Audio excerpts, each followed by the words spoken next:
আচ্ছা, এই ফুলটার নাম কি বলুন তো? এটি হলো সেই ল্যান্টানা কামারা, যেটিকে আমরা বহিরাগত প্রজাতি হিসেবেই চিনে থাকি। এটিকে কেন বহিরাগত প্রজাতি বলা হয়?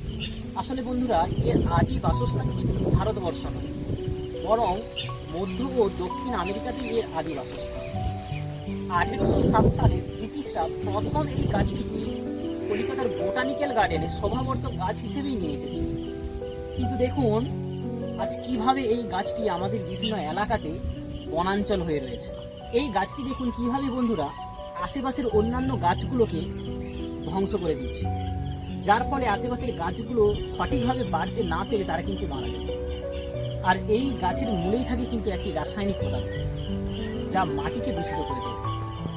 তবে একটি অবাক করা বিষয় আপনাদের দেখাই, একটু ক্যামেরাটা সামনে নিয়ে এসো। এই যে ফুলগুলো আপনারা দেখছেন, এই ফুলগুলো কিন্তু তার বর্ণ পরিবর্তন করতে পারে। আসলে এই ফুলগুলোর প্রথমে বর্ণ থাকে হলুদ বা হালকা রঙের, তারপরে যত সময় যায় এই ফুলগুলোর রং কিন্তু কমলা, উজ্জ্বল লাল বা গোলাপি রঙের হয়ে থাকে। আসলে এই রঙের পরিবর্তনের বড় কারণ কি জানেন? এর কারণ হলো মৌমাছি বা প্রজাপতিকে জানিয়ে দেওয়া যে কোন ফুলে বেশি মধু হচ্ছে, যার ফলে মৌমাছিটা এই ফুলে মধু খেতে আসে এবং তারা কিন্তু পরাগ মিলন করে। আর এই গাছের দেখুন একটা ফল আপনাদের দেখাচ্ছি, দেখুন কি সুন্দর ফলগুলো হয়ে আছে। এই ফল এবং পাতা কিন্তু বন্ধুরা খুবই বিষাক্ত, তাই গবাদি পশুরা কিন্তু এই গাছের পাতাকে সহজে ভক্ষণ করে না।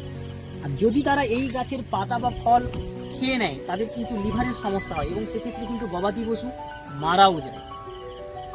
তো যাই হোক বন্ধুরা, তো এটি হচ্ছে সত্যি বলতে একটি বহিরাগত প্রজাতি, যেটি আমাদের স্থানীয় এলাকাতে এসে দেখুন কিভাবে লোকাল অনেক উদ্ভিদকে ধ্বংস করে দিচ্ছে। তাই আপনারা আপনাদের বাড়ির আশেপাশে কিন্তু এই গাছটিকে দেখলে হয়তো ফুলটি সৌন্দর্যের জন্য আপনারা মুগ্ধ হতে পারেন ঠিকই, কিন্তু এই গাছটিকে রাখবেন না। আসলে বন্ধুরা, এই প্রকৃতির মধ্যে প্রত্যেকটা উদ্ভিদেরই কিন্তু একটি নির্দিষ্ট গল্প রয়েছে।